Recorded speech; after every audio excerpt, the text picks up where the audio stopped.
Now see, Bohr model we have understood, Sir, we have solved lot of, yeah. Sir ionization energy के लिए क्या करते हैं? Ionization energy, see ionization energy, अगर doubt है आपका तो एक आध सम भी करा देता हूँ आयनाइजेशन एनर्जी से। आयनाइजेशन एनर्जी मतलब क्या, समझो एक हाइड्रोजन एटम है या हाइड्रोजन लाइक एटम है और यहाँ पे एक इलेक्ट्रॉन है, ठीक, ग्राउंड स्टेट में, उसकी कुछ तो एनर्जी होगी। इस इलेक्ट्रॉन को अगर आप चाहते हो कि बाहर ही निकल जाए, पूरी तरह से बाहर निकल जाए, अपने एटम से बाहर निकल जाए, तो उसको बोलते हैं ionization energy, right. For example अगर मैं आपसे पूछूं ionization energy of hydrogen atom, अब हाइड्रोजन एटम की आयनाइजेशन एनर्जी आपसे पूछ, तो मैंने तो आपको नहीं बताया कि इलेक्ट्रॉन कौन से ऑर्बिट में है, तो what you will assume, in which orbit it is? Ground state, first orbit. Ground state में है, तो ग्राउंड स्टेट में उसके अंदर एनर्जी कितनी है, -13.6/m²। तो energy in ground state is -13.6 electron volt. तो इसको आजाद करने के लिए इसके अट्रैक्शन से कितनी एनर्जी देनी पड़ेगी?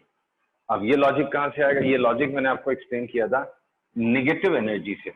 नेगेटिव एनर्जी का मतलब क्या होता है? Remember, when do we say that energy possessed by any object is negative? क्या बोला था मैंने? नेगेटिव एनर्जी मतलब क्या होता है? To something. When it is bound to something, it is known as energy of boundation. उसके पास वो एनर्जी है, इसका मतलब ये नहीं कि वो इतनी एनर्जी लेके भाग जाएगा या फ्री है। It is not free to escape, right. अगर आप चाहते हो इसको फ्री करना, तो इसकी एनर्जी कम से कम कितनी होनी चाहिए? Minimum energy needed by this electron will be 13.6 plus 13.6। क्यों? सो दैट टोटल हो जाए 0। टोटल हो गया 0 तो बाउंडेशन हो गया खत्म, राइट। तो मुझे प्लस 13.6 इलेक्ट्रॉन वोल्ट एनर्जी देनी पड़ेगी। तो बस यही आयनाइजेशन एनर्जी। अब आप बोलोगे सर पिछले सम में तो ऐसा कुछ भी नहीं दिख रहा, तो ये तो आपके एक एटम से एक इलेक्ट्रॉन निकालने के लिए है, राइट। तो वहां पे क्वेश्चन में लिखा होगा आपको कितने निकालने। मैंने लास्ट टाइम आपको क्वेश्चन पूछा होगा जूल्स पर मोल में, जूल्स पर मोल, एक इलेक्ट्रॉन निकालने की इतनी एनर्जी चाहिए। तो एक मोल एटम्स में से इतनी एनर्जी निकालने के लिए हर एक से इतनी एनर्जी तो देनी है ना, एक एक एटम का। तो अगर जूल्स में बात करूं तो इतना हो गया, ये इतने इलेक्ट्रॉन वोल्ट है तो इतने जूल्स हो गए, right. 13.6 into 1.6 into 10⁻⁹ joules.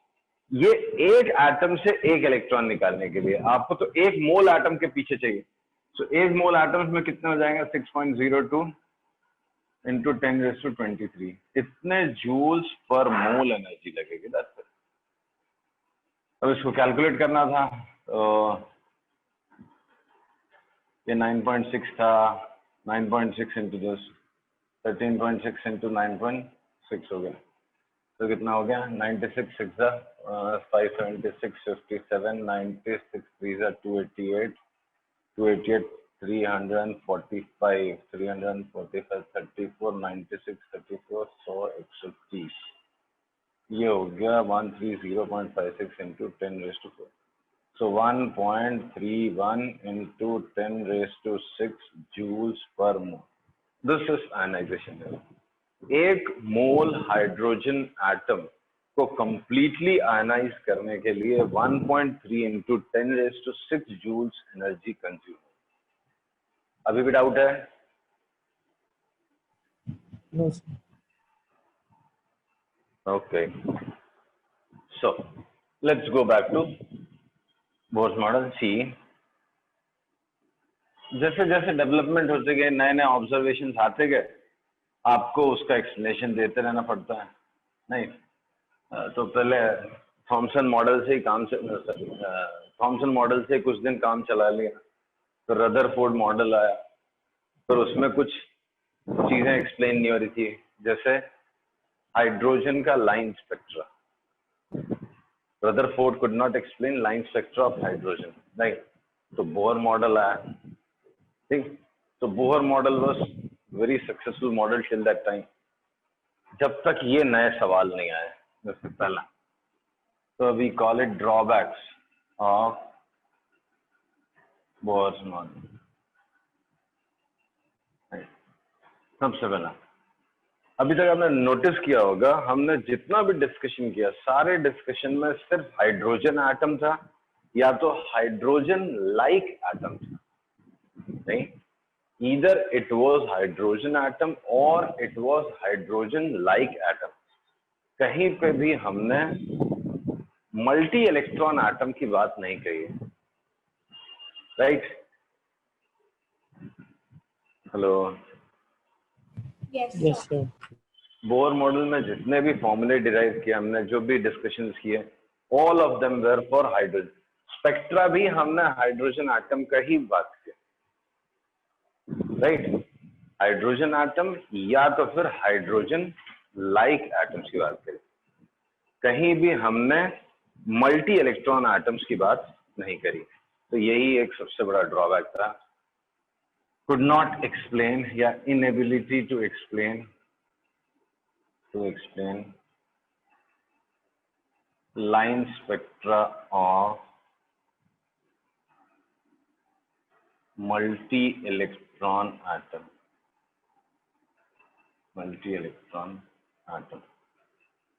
right? क्योंकि यहाँ पे मल्टी इलेक्ट्रॉन एटम्स में आपको इलेक्ट्रॉन इलेक्ट्रॉन इंटरेक्शन भी कंसिडर करना पड़ेगा, तो वो चीज पॉसिबल नहीं थी यहाँ पे, और भी कुछ प्रॉब्लम्स रही होंगी। तो they could not, bore could not explain line spectra of multi electron atom, ठीक है? कुड एक्सप्लेन ओनली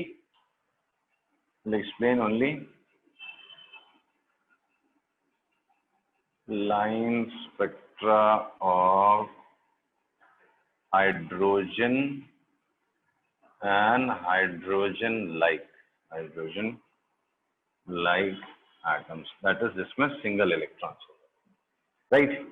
ठीक है, अब देखो, यहां तक तो ठीक था, ये ऑर्बिट्स दिखा दिए, उसके हिसाब से एक इलेक्ट्रॉन यहां से यहां जंप किया तो एक पर्टिकुलर लाइन, एक पर्टिकुलर वेवलेंथ एमिट हुई, ठीक है? तो उसका जो लाइन स्पेक्ट्रा था उसमें कुछ लाइंस दिख रही थी, एक वायलेट कलर की, कुछ ये ग्रीन कलर की, रेड कलर की, कुछ लाइंस दिख रही थी। अब ये लाइन स्प्लिट होनी चाहिए क्या? आपको कोई लॉजिक नजर आ रहा है? बोहर मॉडल से अगर आप जाओ तो याद है ना, बोहर मॉडल से हमने ये लाइंस के पीछे कहानी क्या थी? एक इलेक्ट्रॉन है जो हायर ऑर्बिट से लोअर ऑर्बिट में आता है, तो हर एक ऑर्बिट का डेफिनेट अमाउंट ऑफ एनर्जी है, तो एक डिफरेंस होगा जो वो एक फोटोन के फॉर्म में रिलीज करेगा और उसकी एक पर्टिकुलर वेवलेंथ होगी, राइट? यही कहानी थी ना? Yes sir. हाँ, तो अब ये लाइन अगर कह दूं मैं आपको कि ये भी, this is also composed of several lines. अगर मैं बोल दूं ये लाइंस, अगर हायर रेजोल्यूशन वाला स्पेक्ट्रोस्कोप लेके आओगे और आप इसको और फर्दर रिजॉल्व करोगे तो you will see these lines are also composed of fine lines. ये भी बहुत सारी लाइंस है जो क्लोज में है, तो ये भी स्प्लिट हो जाता है। If you observe these lines under hydrogen spectra की बात कर रहा हूं, not multi electron atom, hydrogen spectra में ही ये फाइन लाइंस भी आ रही थी। एक लाइन को और रिजॉल्व करके देखोगे तो अंदर और लाइंस आ रही। आपका दिमाग चलेगा ऐसे में? आप समझ रहे हो क्या कहना चाह रहे हैं यहाँ पे? हाँ सर। कुछ ऐसा कहना चाह रहे हो आप कि ये जो आपने एक शार्प एनर्जी लेवल बताया, वो शार्प एनर्जी लेवल नहीं है, वो भी उसके अंदर भी कुछ एनर्जी लेवल, तो उनके सब एनर्जी लेवल्स की जैसे बात कही जा रही है शायद। हाँ, अभी तक जब तक मैं अगला मॉडल नहीं डिस्क्राइब करूंगा I can not commit, but शायद ऐसा था। पहले तो आपने बोला था यहां से यहां आएगा, कहानी खत्म, एक पर्टिकुलर वेवलेंथ की लाइट एमिट हो जाएगी, राइट? बट अब जब उसको स्प्लिट करके देखा, उसको जब हमने फर्दर रिजॉल्व करके देखा, तो ये लाइन भी स्प्लिट हो रही थी। ये लाइन कैसे स्प्लिट हो गया? मतलब ये लाइन खुद ही और भी लाइंस मिला के बना रही है, तो मतलब शायद ये एकदम शार्प एनर्जी लेवल नहीं होगा, एक रेंज होगा। हाँ, भले वो बहुत कम रेंज हो, जैसे उसने बोला -13.6, हो सकता है -13.597 से लेके, एक जस्ट मैं एग्जांपल बोल रहा हूँ, एक नंबर बोला, शायद कुछ ऐसा होना चाहिए से लेके -13.60321 ऐसा हो शायद। तो इसके अंदर एक रेंज हो, तो यहाँ से यहाँ जंप करते हैं तो उस थोड़ा बहुत ऊपर नीचे एनर्जी लेवल हो सकता है, तो उसकी वजह से थोड़ी बहुत डिफरेंस वेवलेंथ में हो सकती है, बट इतना कम डिफरेंस है कि जब तक आप उसको अच्छे रिजॉल्विंग पावर वाले स्पेक्ट्रोस्कोप से नहीं देख रहे तब तक आपको वो एक लाइन लग रही है, not a composition of line लग रही है। नहीं, क्या रिलेट कर पाए आप? शायद ऐसी प्रॉब्लम हो। हेलो। Yes sir. हाँ, तो हो सकता है ऐसी प्रॉब्लम हो कि एनर्जी लेवल्स भी एकदम शार्प एनर्जी लेवल्स नहीं है जैसा आप बोल रहे हो कि बस -13.6 तो -13.6 ही होगा, कोई दूसरा इलेक्ट्रॉन -13.61 वाला आ ही नहीं सकता, ऐसा ना हो शायद उसमें कुछ वेरिएशन होते हो। ठीक है, तो fine structure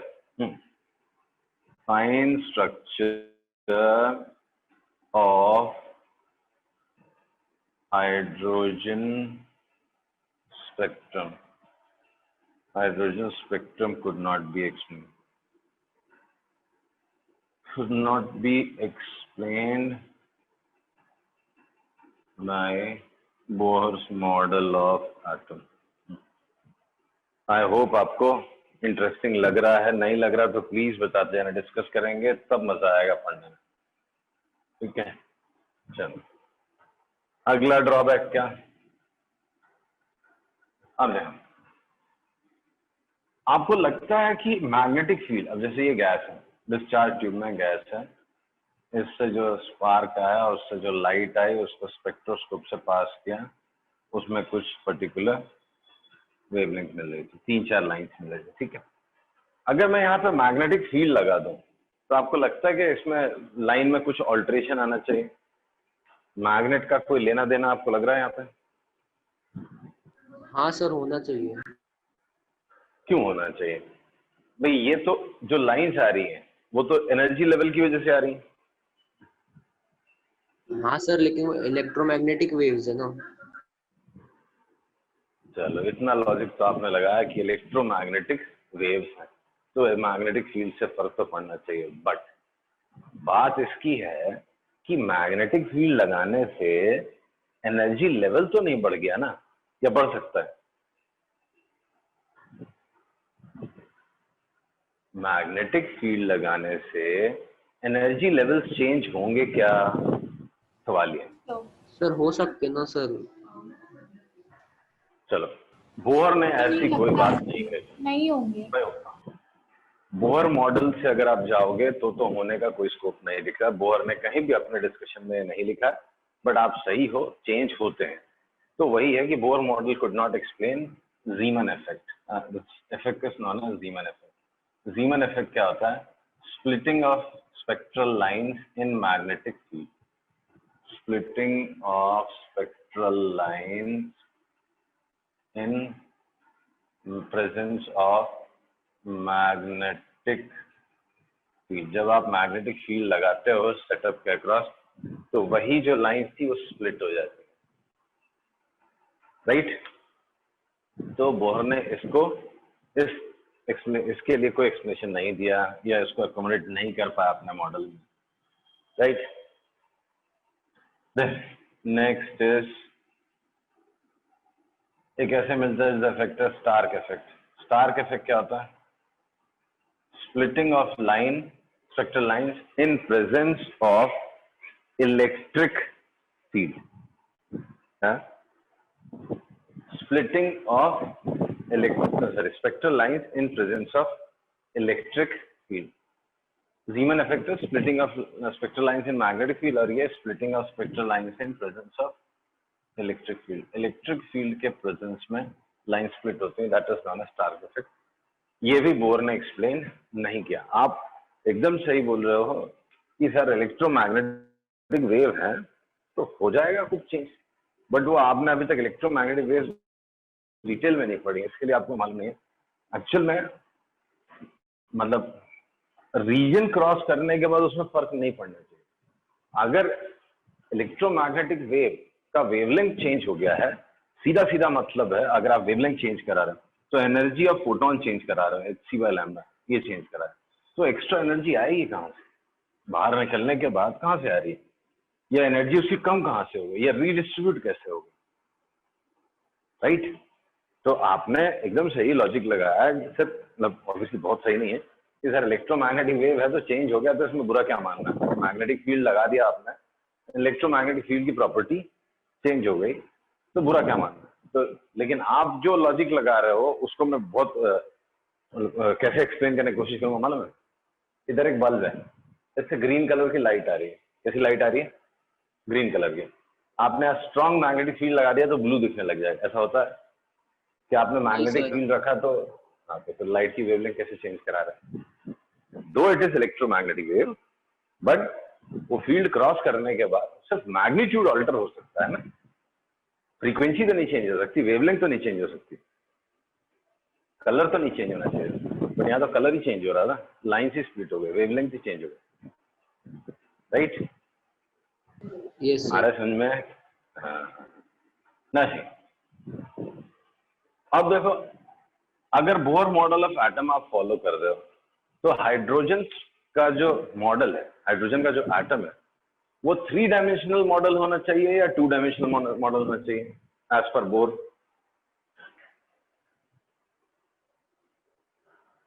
sir 2 dimensional. Naturally 2 dimensional होना चाहिए।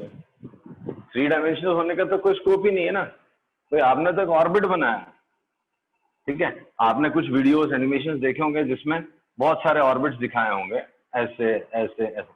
अरे वो तो मल्टी इलेक्ट्रॉन एटम में एक बार आप सोचोगे, हाइड्रो इनमें तो आप सोच ही नहीं सकते ना, एक ही इलेक्ट्रॉन ही हाइड्रोजन। नहीं समझा?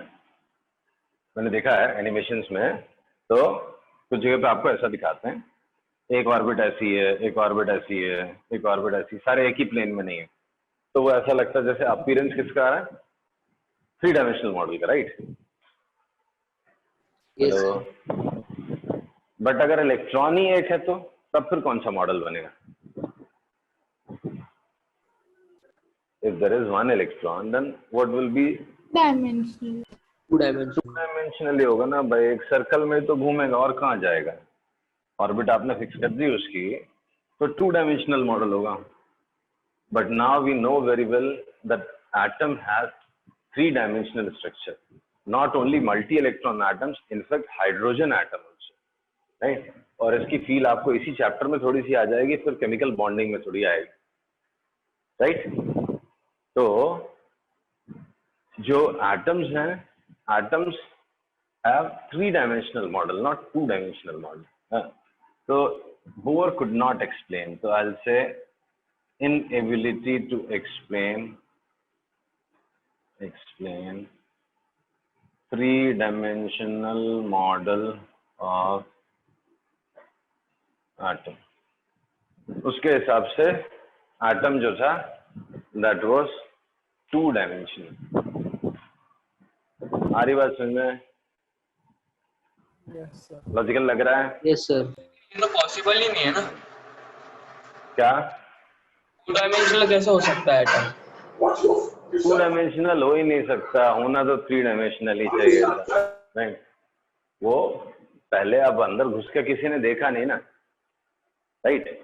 बट होना तो 2 डायमेंशनल ही चाहिए था। पैकिंग होगी कैसे, बहुत सारी चीजें होंगी सॉलिड स्टेट में। जब आप इमेजिन करोगे कि एटम्स एक दूसरे के पास फिक्स हैं, तो उसमें कहाँ आप डिस्क जैसी चीज फिट करोगे? वहां तो स्फीयर जैसी चीज ही आपको फिट करनी पड़ेगी, राइट? तो पहले ठीक है, उतना आगे सोचा नहीं, या सोचा भी होगा शायद, बोला भाई इसके आगे एक्सप्लेनेशन आप ढूंढते बैठो, मैंने इतना कर दिया, अब मेरा काम खत्म, मैं चला ऊपर। But he could not explain 3-dimensional model of atom, right? And then जो सबसे बड़ी डेवलपमेंट है, डी ब्रॉगली कहो या डी ब्रॉय बोलते हैं एक्चुअली, तो D Broglie equation and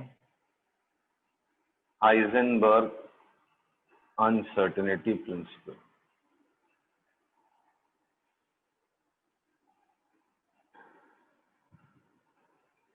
basically अगर मोटा मोटा बोलूं मैं तो क्वांटम मैकेनिक्स के डेवलपमेंट के बाद ये मॉडल फेल हो गया, राइट। जब तक आप सर एक सेकंड रुको। जब तक आप क्लासिकल वेव मैकेनिक्स पढ़ रहे थे तब तक ये मॉडल चल रहा था, प्लैंक्स क्वांटम थ्योरी में भी चल गया, फिट बैठ गया। जब क्वांटम मैकेनिक्स डेवलप हुई तब ये मॉडल फेल हो गया, राइट। तो he could not explain Louis de Broglie concept, not equation नहीं है, concept है, de Broglie concept of dual nature and Heisenberg uncertainty principle, right। ये दोनों के बाद उसका मतलब ये ओवरऑल ड्रॉबैक्स, राइट। आपको ऐसे देख के लग रहा हो कहाँ रदरफोर्ड के मॉडल में तो 2 ड्रॉबैक थे, इसमें इतने सारे ड्रॉबैक बाप। तो it was because of development.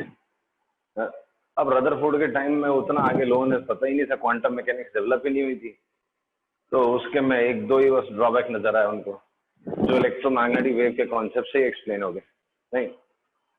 But ये मॉडल बहुत टाइम चला, then finally quantum mechanics develop हुई। बहुत सारे साइंटिस्ट का वर्क है, Louis de Broglie, Heisenberg, Einstein और बहुत सारे लोगों के वर्क के बाद उन सब चीजों का एक्सप्लेनेशन इसमें नहीं मिल रहा था बोर मॉडल में, तो फाइनली उसको ड्रॉप कर दिया। तो पहले अच्छे से समझते हैं कि ये वो कौन से 2 बड़े कॉन्सेप्ट है जिनकी वजह से ये मॉडल फेल ही हो गया।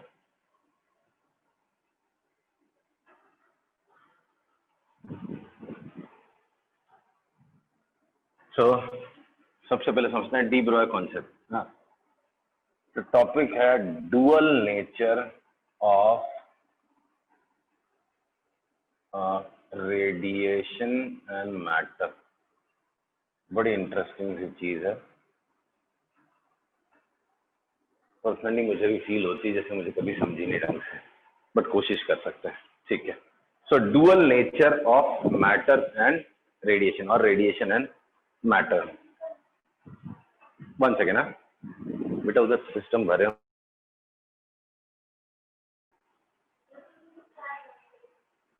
कहाँ गई?